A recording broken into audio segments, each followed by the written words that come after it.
La pluie d'aujourd'hui n'y suffira pas. La sécheresse et surtout la canicule de cette fin août aura eu raison de ce champ de maïs du Brivadois destiné à l'alimentation animale. Allez, venez!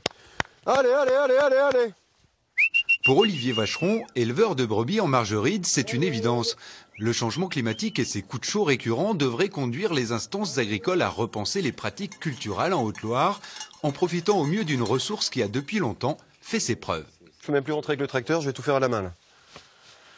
Mais bon, on va pas se plaindre quand on a du foin, ça serait le comble du comble quoi.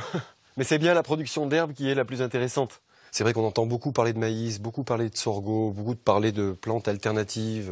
Donc nous, à la Confédération paysanne, souvent on dit ce qui serait bien, ça serait que la Chambre d'agriculture fasse des formations sur le maïs peut-être, mais avant tout fasse des formations sur l'herbe, pousse les éleveurs à travailler avec ce qui réussit le mieux chez nous, c'est-à-dire l'herbe. Il faut quand même savoir qu'aujourd'hui, il y a environ plus de 90% d'entre nous, sur nos 3600 éleveurs de Haute-Loire, 90% d'entre nous qui utilisent de l'herbe comme ration principale. Donc il ne faut pas mettre ça de côté. Olivier nous présente un de ces nombreux champs de luzerne, déjà fauchés à 2 reprises depuis le printemps. Malgré les aléas du climat, en cette fin d'été, il semble prêt à reverdir. On n'a rien inventé, c'est-à-dire que ça, c'est ce qui s'est fait depuis très longtemps.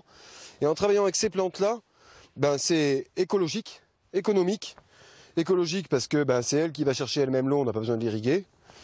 Économique parce qu'on ne laboure pas tous les ans, c'est des plantes pérennes qui peuvent durer jusqu'à 10 ans, sans problème.